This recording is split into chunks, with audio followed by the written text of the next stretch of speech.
Hi, this is Enki35, and today I'm going to be talking to you guys about the ancient Mesopotamian religion. And I'm going to be getting into the gods, and so everyone knows who these gods are. And what's important about learning these religions from the beginning of time, of history, writing, um, is how for over 4,000 years, these were the religious practices that were followed by the Sumerian and East Semitic, Akkadian, Assyrian, and Babylonian, and the Chaldeans that were living in Mesopotamia for over 4,000 years. So, um, after the 4,000 years, there was a decline of polytheism between the first and third century CE, and that was because of the Eastern Syriac Christianity and also the Assyrian Church of the East, or the Syriac Orthodox Church, as well as Manichaeanism and also Gnosticism. And so this continued for another 3 to 4 centuries until um, most of the original traditions of the Mesopotamian religious beliefs died out. And so I'm going to um, share with you guys some things that have been written about the religions and how they ended up um, transferring into the monotheistic religion of Judaism, Christianity, and Islam. So I'm wanting to discuss this stuff because a lot of people don't understand that um, these religions of the ancient cultures always stemmed with polytheism. There was always the mother and God figure of creation, and even in the Sumerian text, where it's talking about the Apsu and Tiamat, or Ea and Namu, because he's the one who was from the beginning, Ea. And I'm going to get into all this stuff to show how in the 6th century BCE, how the Bible was written, and that the religions of the time, pre-exilic time, before the Jews had gone into captivity, these beliefs in monotheism weren't that way because, as you know from my series, the Israelites were worshiping Baal. They were worshiping the children of Enlil and the Canaanite gods. And so I find it an interesting subject. I love these subjects. And I want to share because I think it's really important for people with their religions to understand that the Judaism, Christianity, and Islam all come from the ancient Mesopotamian gods. These gods that existed from the beginning are the gods of the world, actually, of everyone. It's just each culture has their own set of gods, and it's always the set of gods that's the god and goddess, the creator mother, and the creator father. And although Judaism, in the Orthodox sense, post exilic, after they came out of Babylon, um, introduced a one God ideology, that there was only the Father and he was the creator, to get away from the same type of polities that these empires had, because it was always one god or one empire of the king that was set above the or the god that was set above the kings of the empires, that was always fighting against the other gods of the other empires, and they would war with each other. And then what would happen is that they would take their sacred statues and they would remove them, meaning that their god had captured their god, and then they would have these wars. So it was always a battle of the gods with men. But the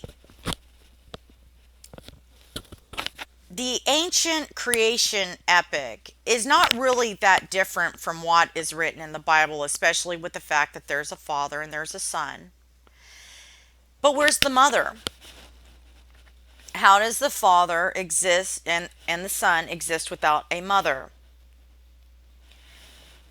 And that's the problem. People in the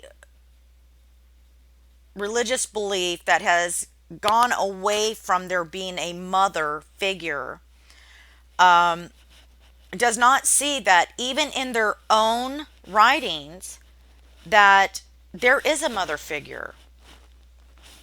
That mother figure in Judaism is called wisdom, which is the Ruach, the spirit, or the Shekinah, which is like the Holy Spirit, the mother.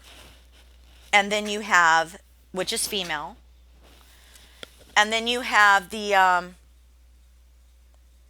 in Christianity, you have Mary, who's the mother of Jesus. And she was supposed to have been impregnated by God, to where that means that she is the wife of God. She is the mother of God.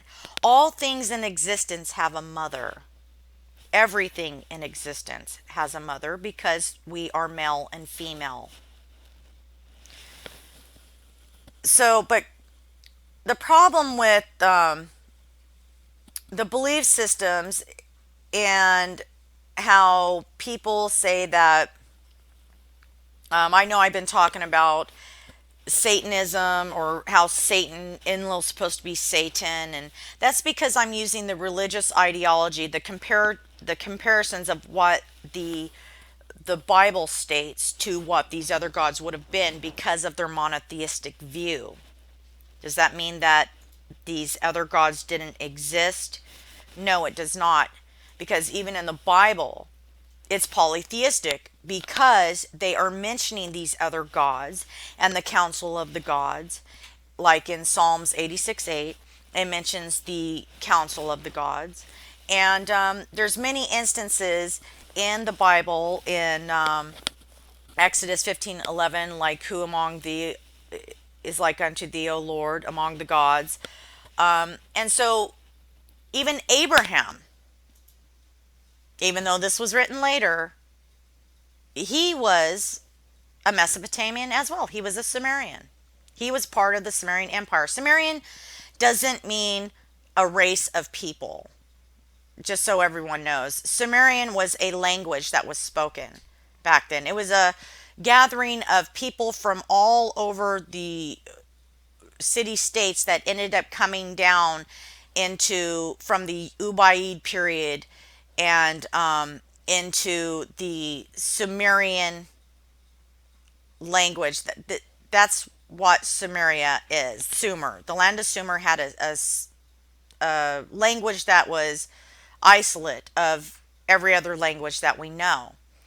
And so the first Semitic speaking language that we know of is from the Akkadians. And the oldest peoples that have been spoken of are the Hattusis, which has something to do with the Hittite Hurrian peoples, and they came down like from the region of the Amorite areas. And it's really interesting when you get into all this, so you have an understanding of the gods and the empires and what's going on. So when Abraham was over in Ur, and I know I've gone over this several times, and I'm going to go over it again, so there's an understanding of that he would have known who these gods were in these centers, because in the city of is where he was said to be told to have left by a specific god. And during this time, there were many gods over this area, and Ea was one of them, because during the time of Abraham, which some say 2000 BCE, or some say also 1900 BCE, 1800, Abraham would have known that these ancient gods called the Anunnaki gods, or the Anunnaki, were the gods over this entire area. He would have known exactly who they were. So we end up getting into the fact that one of these gods in that area was supposed to have told him to leave. And what's really interesting about this is the fact that in the writings of Moses, which I will get into later to tell you who really wrote the laws and all that stuff, it was interesting that the name of the god that was talking to Moses was called Ea. Ea, Asher, Ea. And the term Ea didn't mean what it means in Hebrew. Like they state that it means I am, that I am, or I am whomever I choose to be. But this god Ea over in that center, if you look at ancient Mesopotamian religion, you will find that Ea is an ancient god from the very beginning. And he came out and was named Ea from the time of 2500 BC, and this is before Abraham existed. And so he was told to leave, because people need to realize that the temple shrine at Eridu, and then we have a temple shrine in Ekur, which is in Nippur, which is Enlil's sacred center in Nippur, and the surrounding regions in that area, like I've said before, were his children's areas, Inanna, and these are the great Igigi. Enlil's children are called the Igigi. They are the great 7 gods that were there in this surrounding land. And then we have the different pantheon, which was called the pantheon of Ea, or Enki. And so this is like one of the oldest centers that they have found in the ancient Mesopotamia of the god Enki, which he is the good god. He is the god of the waters, which makes him the APSU, APSU, which means waters, the house of waters. So he's the living waters. He's the waters above and the waters below. So when people say, like, this is where some confusion comes in, because some people are saying that the Abzu is Africa. And then some people are saying that the APSU, which is the same exact thing, by the way, is the primordial APSU, the Father of Heaven. This is who Enki is. He is the primordial APSU, the living waters that created all life in existence, which represents the semen. He represents the seed of life. There's a mother that represents the seed of life as well, or the womb, I should say, who holds the seed of life, which is called Ninharsag. And she is Ninmah, but her name is Namu. And this comes after the story of the destruction of the originals, which were called Apsu and Tiamat. So Apsu was annoyed with his children's noise, which sort of reminds you of the fact that Enlil was aggravated by humans on the earth in the story as well, where he wanted them to be destroyed because he couldn't stand their noise. And so in the story, I'll get into that in a minute, I'm just briefly describing it. You'll see Enki named Ea in this tale. This is one of the oldest surviving creation epics, which is the Atrahasis, that he takes over the Apsu. He becomes the living water. So he's the father of them all. And this is,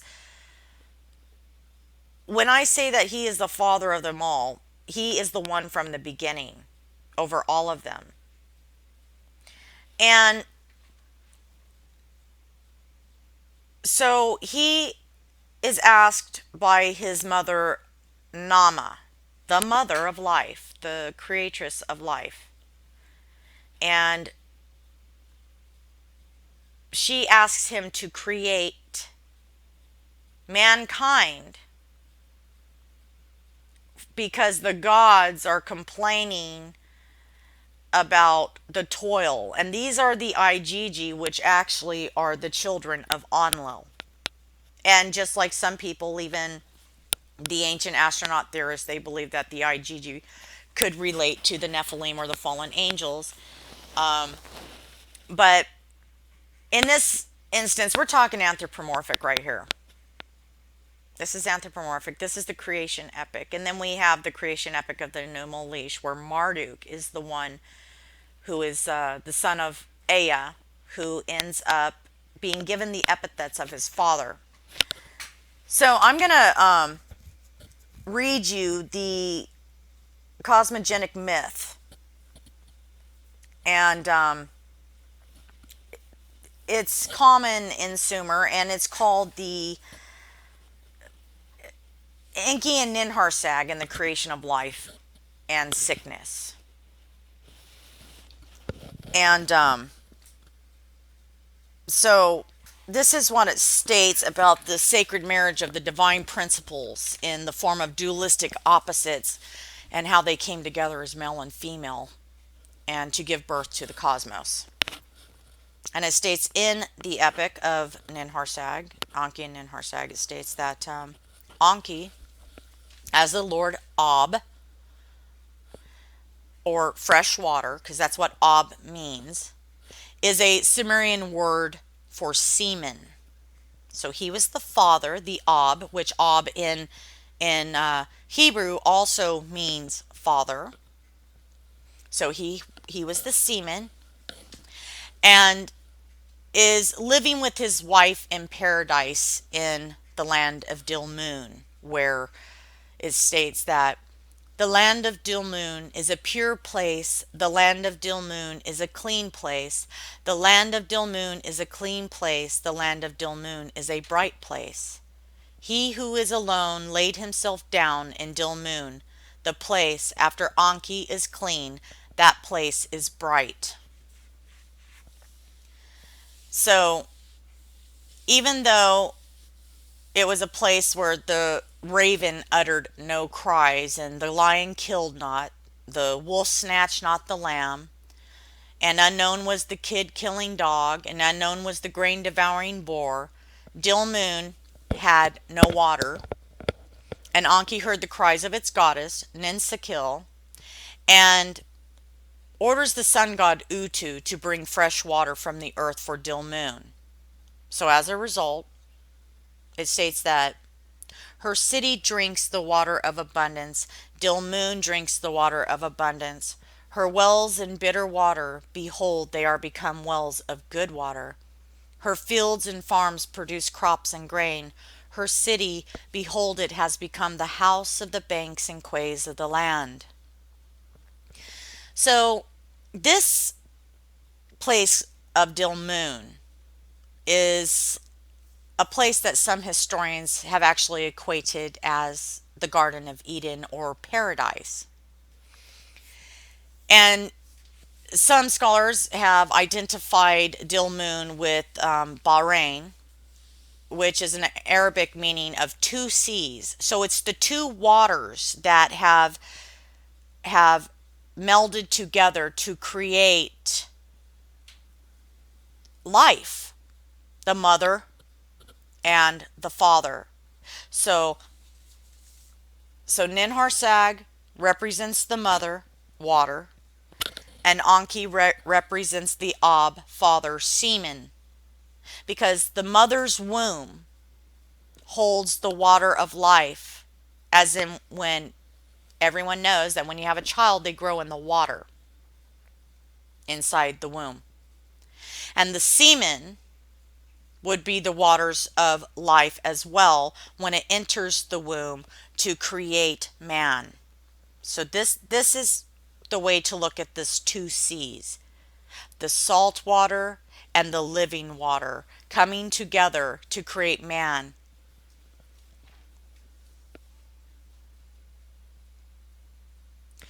So the Arabic word means two seas, which stands for Bahrain, which is Dilmun, the paradise, where the fresh waters of the Arabian aquifer mingle with the salt waters of the Persian Gulf. And so, as I stated, the mingling of waters was known in Sumerian as Namu and was identified as the mother of Enki. He was the father, she was the mother. So, in a different tale, there are similarities of the biblical story of the forbidden fruit. And it tells of the story of how fresh water brings life to a barren land, because it was planted between the Tigris and the Euphrates River, okay, in the Bible. And what flows out of Enki's shoulders?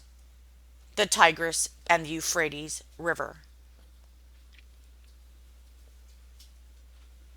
So it says that Enki, the water lord, caused the flow the water of the heart.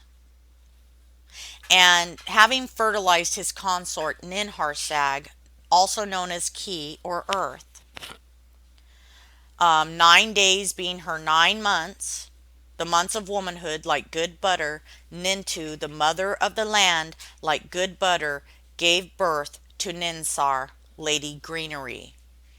So now plants are starting to grow, because he's the creator of everything. He holds the seed of life to everything. He's the God of wisdom of all things. So when Ninharsag left him as water lord, he came upon Ninsar, Lady Greenery, not knowing her to be his daughter, and because she reminds him of his absent consort, Enki then seduces and has intercourse with her. Ninsar then gives birth to Ninkura, Lady Fruitfulness or Lady Pasture, and leaves Enki alone again. And a second time Enki in his loneliness finds and seduces Ninkura, and from the union Ninkura gives birth to Utu, the weaver or spider, the weaver of the web of life. Now this is all metaphorical. It's talking about the creation of everything, the plants, the trees, the fruit, life, the heart, of everything.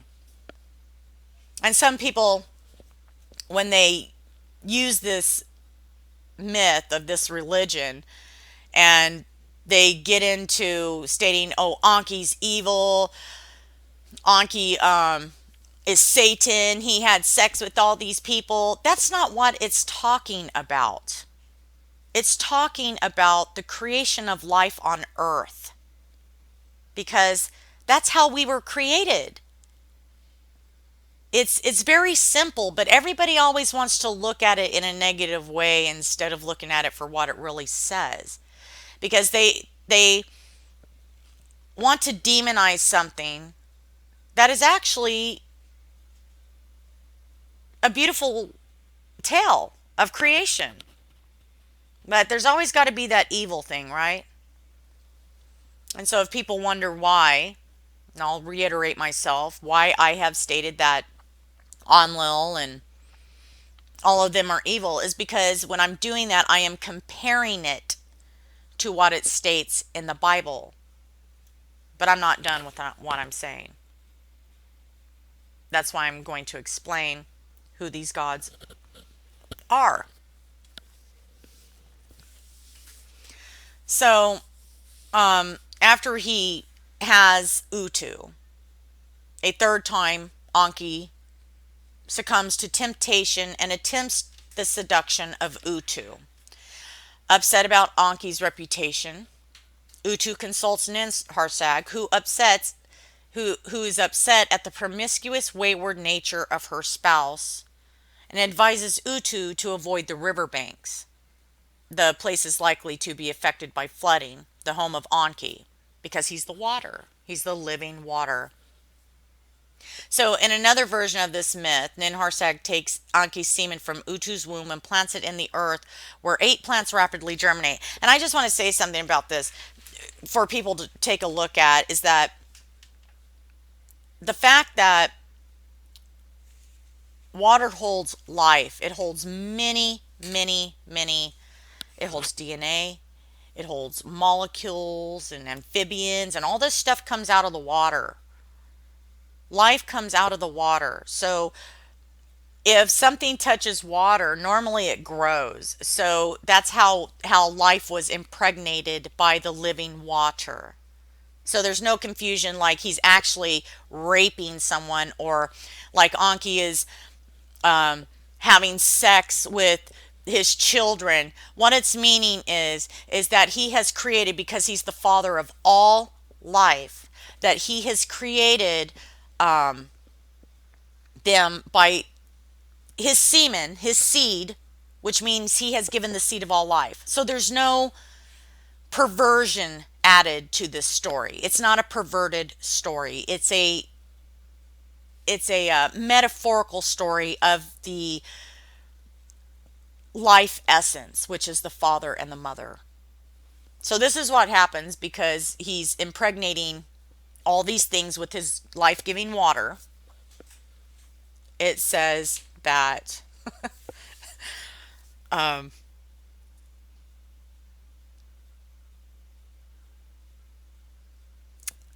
that Ninhursag is upset at the promiscuous, wayward nature of her spouse and advises Utu to avoid the riverbanks and places likely to be affected by flooding, the home of Enki. So in another version of this myth, Ninhursag takes Enki's semen from Utu's womb and plants it in the earth, where 8 plants rapidly germinate. See, it's being planted in the earth. So we're talking metaphorical here. And this is real easy because I see people making these videos. Oh, Enki's Satan, he raped this person and he was having sex with his kids and all this stuff, but they don't even have the mind to realize that this is a creation epic. Oh God, it's just so sad. I wish people would get it. Everything has to be evil. Everything has to be good. It has to be evil. Anyway, so with his two-faced servant, the steward Izamud, Enki in the swampland, lies stretched out with this plant. What is this plant? His messenger Izamud answers him, "My king, this is the tree plant," he says to him. He cuts it off for him, and he, Enki, eats it. And so, despite warnings, Enki consumes the other 7 fruit. Consuming his own semen, he falls pregnant, ill with swellings in his jaw, his teeth, his mouth, his hip, his throat, his limbs, his side, and his rib. And the gods are at a loss to know what to do. So consuming his own semen, he falls pregnant, and so they didn't even know what to do. And so they were to sit in the dust. And so as Enki lacks a womb which to give birth, he seems to be dying with swellings. And then the fox then asked Enlil, king of the gods, If I bring Ninharsag before thee, what shall be my reward? So Ninharsag's sacred fox then fetches the goddess. Ninharsag relents and takes Enki's semen or water, the Ab, because that's what Ab means, water.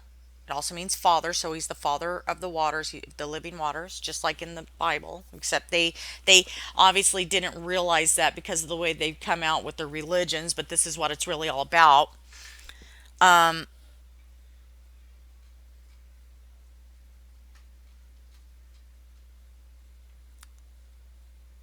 So she takes the Ab, the water or semen, into her body and gives birth to gods of healing of each part of the body. For the healing of the Abu for the jaw, the Nintul for the hip, the Ninsutu for the tooth, Ninkasi for the mouth, Dazemua for the side, Nshagag for the limbs, and the last one, Ninti, Lady Rib, which is also a pun of life on Lady Life and is a title of Ninharsag herself. She is Eve. She is the Lady Rib. She's the one who came out of Adam. So Adam, in this event of this story right here, is Enki.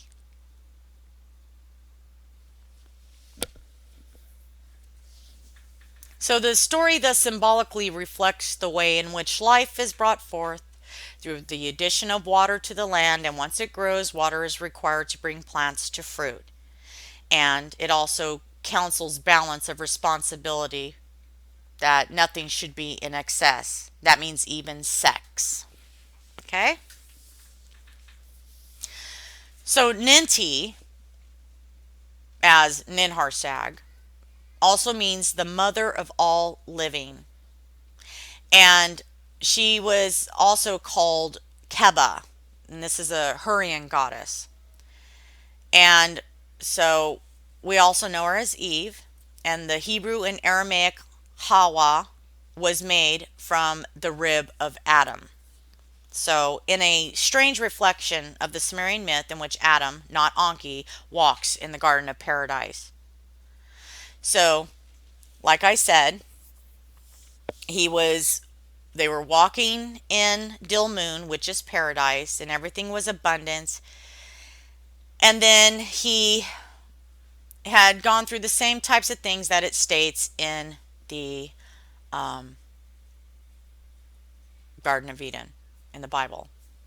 So, after generations of gods had passed, we ended up receiving the Enuma Elish in the 7th generation of these gods, and it's called the Shapatu, or the Sabbath. And so these younger Igigi gods, that are the sons and daughters of Enlil and Enlil, go on strike and refuse their duties of keeping the creation working. So Abzu, god of fresh water, co-creator of the cosmos, threatens to destroy the world with his waters, and the gods gather in terror. So the god that was going to destroy the world was Enki. This is the Hebrew God. This is where the story originates from, even though in the Antrahasis it says that Enlil sent the flood and Enki saved mankind. Okay? But he is the Abzu. Some people actually believe that the Abzu means Africa. The Abzu does not mean Africa. The Abzu means the heavenly waters, because Zu means heaven and Ab means waters or semen. So the semen of heaven, the father of heaven, that's what it means. The heavenly father. I wish people could get this, but because, a lot of people are so confused about all this stuff because of the ancient aliens theory. And I'm not trying to put down Zecharia Sitchin. I want people to know I'm not putting down Zecharia Sitchin at all. I like Zachariah Sitchin's work. I think it's great. It's fantastic, as a matter of fact. But the truth is that this is what this ancient mythological religion actually means. And this is what the most ancient people saw as the Heavenly Father and the Mother.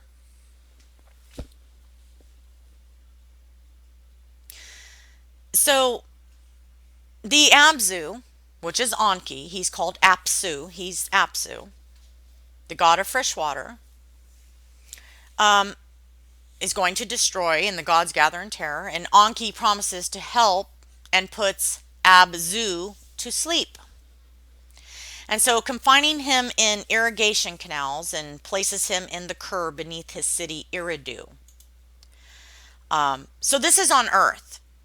Eridu is a place on Earth, and so is the place called Nibiru.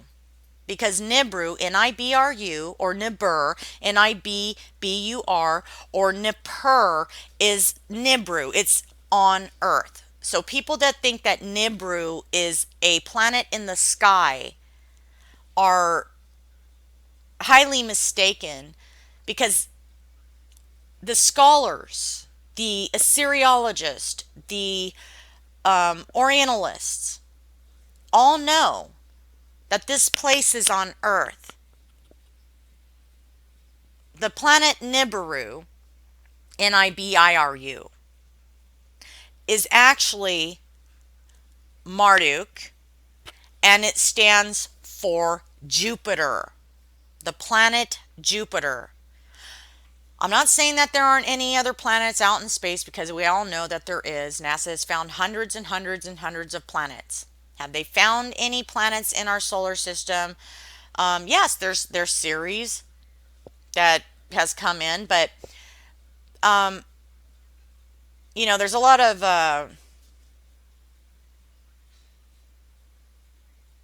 hypothesis that Planet X and all these things that are coming in, and even if it was a brown dwarf star that comes into our system, that's not going to be a planet, that's a star. So I like the thought of the alien theory and all this stuff, but when I am reading and teaching and researching the gods and what I've researched, I have never found any relation to aliens or anything like that of them being gods, besides the people that are talking about this, like Zachariah Sitchin, Eric von Daniken, which, I'm not putting down their work. I think they have great ideas of this fantastic story, and a lot of people actually go for it, but that's not what these ancient tales actually are talking about. You will not hear them talking about a planet called Nibiru unless it is specifically referencing Marduk and Jupiter, period. And so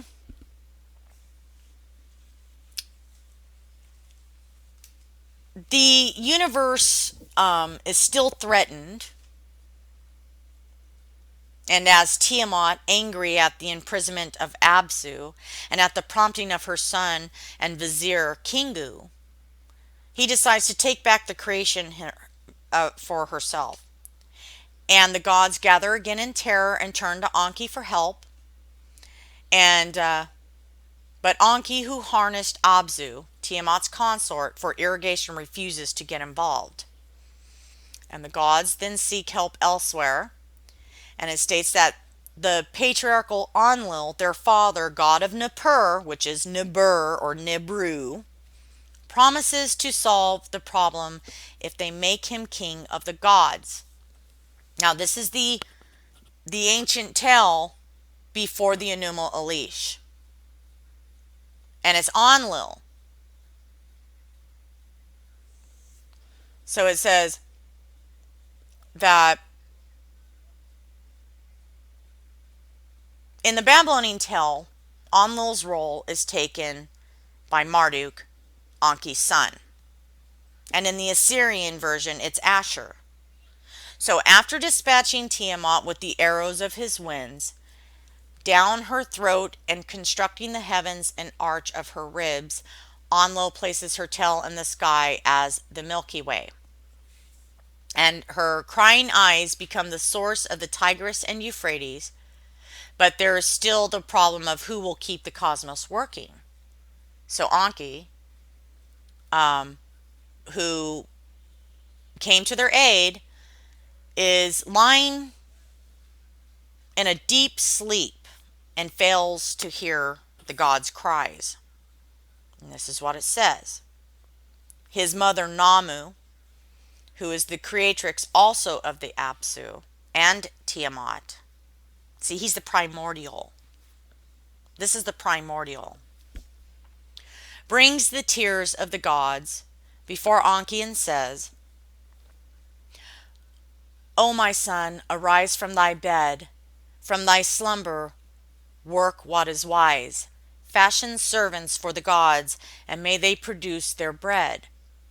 Enki then advises that they create a servant of the gods, humankind out of clay and blood. And against Enki's wish, the gods decide to slay Kingu. And Enki finally consents to use Kingu's blood to make the first human, with whom Enki always later has a close relationship.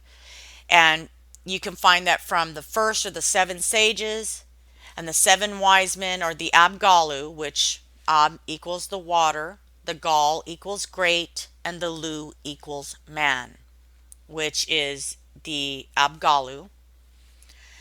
And so we know the Abgalu man, which is like the man in the fish suit that wears the like mitre on his head, and it looks like a fish, and he has feet like a man, face of a man, but he's wearing like a skin over him of the fish. Well, that's Adapa. He's a priest. These are called sages. These were sages of Enki. They have nothing to do with the story or the tale, even though they tried to relate the tale of Berossus to the god Oannes, and how Oannes is supposed to be Enki, when actually it wouldn't even be Ea at all. It would actually be an Apkallu priest who was actually supposed to be some kind of messenger for him, according to Berossus's writings, which were said he wrote, but no one actually knows that he wrote that because it actually comes from the Greeks, and I'll get into all that later. But in any event, Enki is not Oannes, no matter how much you want to try to state that they splashed down into the water because of what was written back then. I'll get into that later.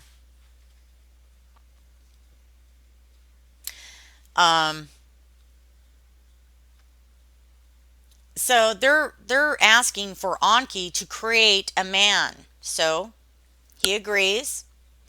And like I said, the Abgalu, which is the man known as Adapa, he's a demigod. Enki assembles a team of divinities to help him, creating a host of good and princely fashioners, and he tells his mother, which is his wife, which is the mother god, and he's the father god, which is his mother, because they came together as one. O my mother, the creature whose name thou hast uttered, it exists. Bind upon it the will of the gods. Mix the heart of clay that is over the abyss. The good and princely fashioners will thicken the clay. Do thou bring the limbs into existence. Ninmah, the earth mother goddess, Ninharsag, his wife and consort, will work above thee.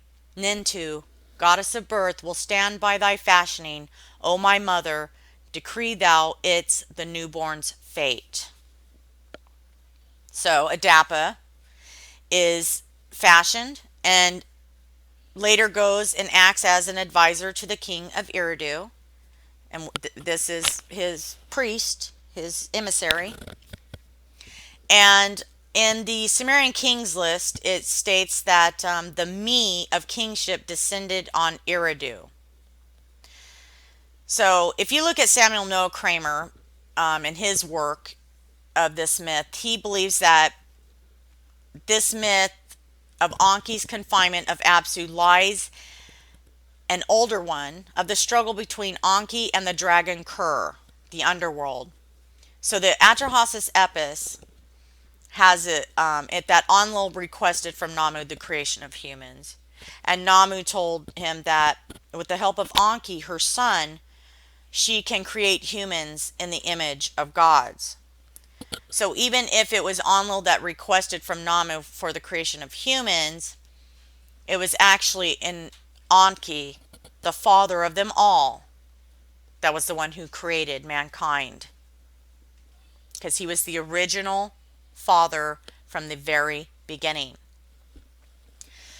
There's a lot of people that have these charts, and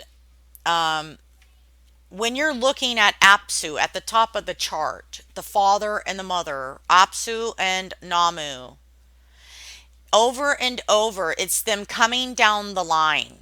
They are coming down the line, the same gods coming down the line, even though you'll see the chaos and the creation of the waters being mingled, and the sacrifice of the blood for mankind from the very beginning. And this all actually goes back to Judaism. It goes back to Christianity, especially with Christianity. And so really it's the same story being told over and over. Now, I just want to make something clear that people back then, there was a lot of people, like everyone knows who Truth Heresy 3 is. He makes these videos on these cults. And there were some people that actually did this. And that's because they were tribal. There was a lot of tribal people that did these types of rituals and killed people for the rebirth and sacrificial rites of the rebirth and all that stuff. But I mean, I'm sure some weirdos still do that today, but back then they had done these things. That isn't something that the Father of Life would have wanted them to do. It wasn't something that they should have done, and which is recognized in the fact that even in the Bible that they were punished for doing those things, and they were worshiping the Baals and the Asherahs, the gods and the goddesses. They weren't worshiping the one true Father God of life, because Enki did not want to destroy mankind. Enki loved mankind. The destroyer of mankind and the hater of mankind is Enlil. I'll get into all this. I'm just gonna let you hear some really interesting stories. So in my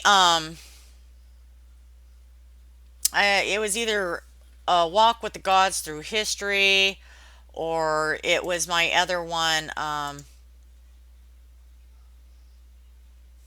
Satan's Family, The Greatest Deception. I think it was in that one that I put out about a week ago, or maybe 2 weeks ago. I was talking about how Ninurta could be considered as being the mighty hunter before the Lord. And that Sargon was an Ansi of Enlil, and that Enlil was over the land. And what I wanted to mention is that although the language was one under the Sumerian people, the language was one, it was isolate of any other language, and all the people of the surrounding area that came down from the Caucasus, that came down from all the areas, the Zagros, and came down into the Fertile Crescent, they all spoke the same language, and that language was one. And in that area, the Ekur, the high temple of Enlil, stood there, which was a ziggurat. And people need to realize that Enlil's temple was the ziggurat. And this is where you would get the story of the Tower of Babel. And the Sumerian language was one. So I'm going to tell you who the god was that separated the tongues and changed the language. Because out stemming from the isolated language of the Sumerians came the Semitic tongue. And all these other languages started breaking off from that point, which is interesting. It really is. So the confuser of languages in the Sumerian epic called the Enmerker and the Lord of Errata states that in a speech of Enmerkar, an incantation is pronounced that has a mythical introduction. And Samuel Noah Kramer translated this. So it says, once upon a time, there was no snake, there was no scorpion, there was no hyena, there was no lion, there was no wild dog, no wolf, there was no fear, no terror. Man had no rival. In those days, the lands of Subur and Hamazi, harmony-tongued Sumer, the great land of the decrees of princeship, Uri, the land having all that is appropriate, the land of Martu, resting in security, the whole universe, the people in unison, to Enlil in one tongue spoke. Then Enki, the Lord of abundance, whose commands are trustworthy, the Lord of wisdom who understands the land, the leader of the gods, endowed with wisdom, the Lord of Eridu, changed the speech in their mouths and brought contention into it, into the speech of man, until then had been one. So here again, we have another instance of Enki being the Lord of the Bible. His name is Ea. His name is Yah. Yah. Yah. And so he is the divine father of all of them, and they are all his sons. But he has a begotten son, a special begotten son. And I'll get into that later. But I'm going to talk about how all of these stories that have been placed in the Bible are just borrowed from the ancient Mesopotamian myths. And the only thing that changed in the empires after these times that I've been talking to you about in the Anunnaki God series is the fact that the Jews, once they were released from exile from Cyrus the Great, when Marduk had sent Cyrus into the land to release the captives because of the fact that Nabonid had put away with the worship of Marduk, the king of the gods, and the one who was put in place, the son of Enki, the son of Ea, that they learned all this stuff. Because, like I said in Jeremiah, in my Jeremiah connection on the last one I made of Marduk, god of Jeremiah and Nebuchadnezzar, well, what's really interesting about that is that the God of the Hebrews, it states in Jeremiah, wanted them to go into Babylon to prosper.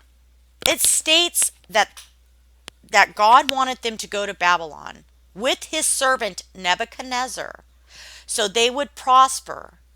Because if they disobeyed the Lord their God and they didn't listen to what he was saying, that he was going to send the sword, he was going to send the pestilence, he was going to send famine upon the people. Now, some people think that this is supposed to be some miraculous event happening, that famine, plagues, and all this stuff took place, like God just went kablam, and famine and all this stuff just happened. But that's not what happened.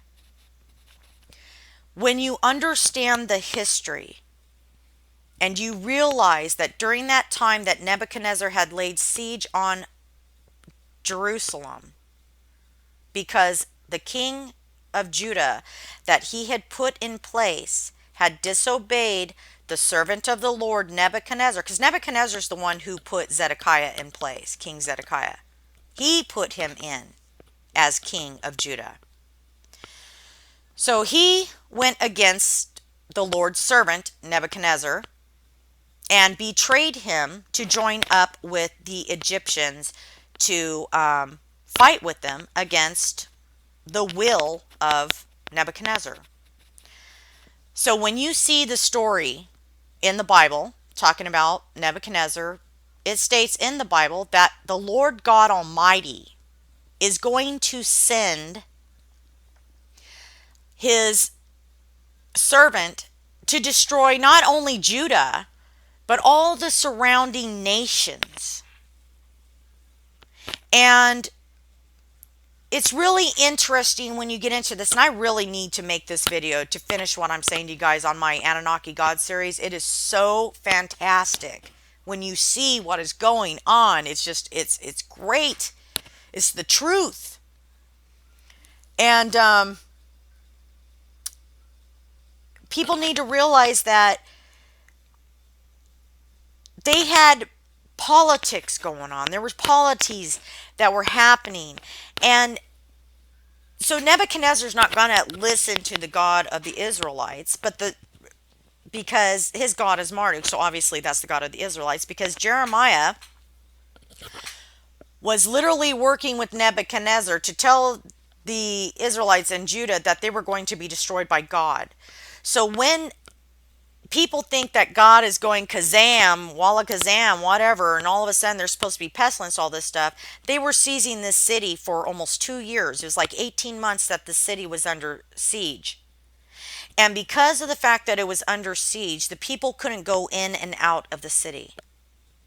So their food supplies were cut off, their water supplies, everything starts being cut off, and animals start dying, which causes diseases. People start dying, which causes diseases, flies and famines, because they had no way to access anything because they were laying under siege. So when it states that the Lord is going to give them over to the sword, is if they did not give in to his servant Nebuchadnezzar.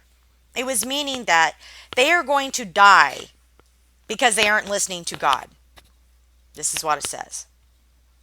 So this is really interesting about how all this all comes together, and really as a whole in humanity, there's been a great confusion because of monotheism, because there's no such thing as monotheism at all. Because even Jesus, being the son of the God of the Bible, which is interesting in itself, and his mother was a human, which was supposed to actually have been abhorrent to the God of the Old Testament, because they had sex with the humans, which I'm going to get into this because this needs to be explained, because there's just so much confusion going on because of ideologies and theology. It's crazy. So I'm going to explain this stuff.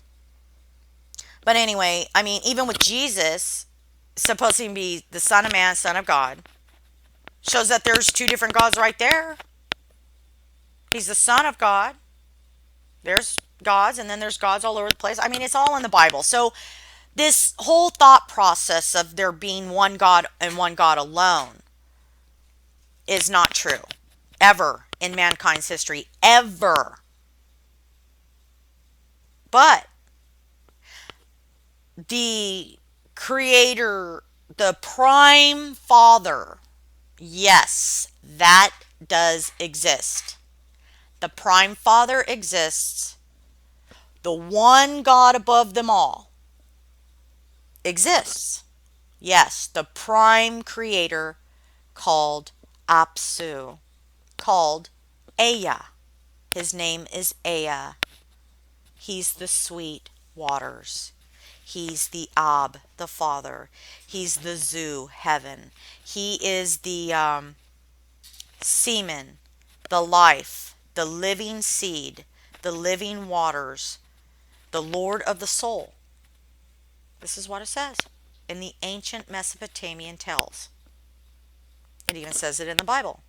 Though people think for some reason that Babylon is evil, and the only reason why they think that Babylon is evil is because of what the Orthodox Jews said when they came out of Babylon. They wanted to take the stories from the ancient Mesopotamian religions, incorporate them as their own, but change it just a little bit and say that this was their God that was defeating Babylon, although it was Marduk who was doing it, Nebuchadnezzar's God.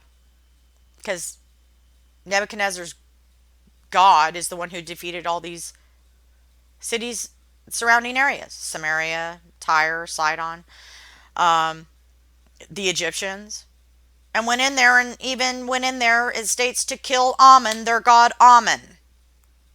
So it's Marduk. It's not Enlil.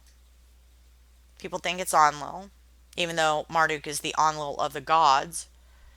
But he took upon the 50 names when he created the universe. And his father is Ea. I'll get into this even further in a later video. So I'm going to go ahead and I'm going to stop this video for now.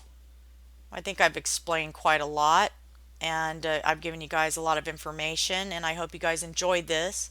I love sharing my knowledge with you guys and what I've learned and what I've researched over the years, and this is my favorite subject. This is my life. I have literally put my entire life into these studies and this research to find the truth. And it's not what everyone thinks, but it's an awesome, awesome tale. And yes, there is one God, one creator, prime father of all. And there's also a mother. There always has to be a mother. And her name is Nama. She is called Lady Rib. She is the mother of all. I know people in Christianity, all that stuff, will freak out. Well, guess what? Who's Mary? Who is Mary? I'm going to get into all these tales. I'm going to explain all this stuff, because I don't have anything against Christianity and people that believe in Christianity. What I look at with the way they believe in things, I just, I wish that they weren't so proselytized into what the wrong thinking. That's all I'll say about that. All right, well, I hope you guys enjoyed this. I thank you for listening, and thank you for subscribing, and I will be bringing more of this great history to you guys, and I hope you have a great day. Talk to you later. This is Enki 35.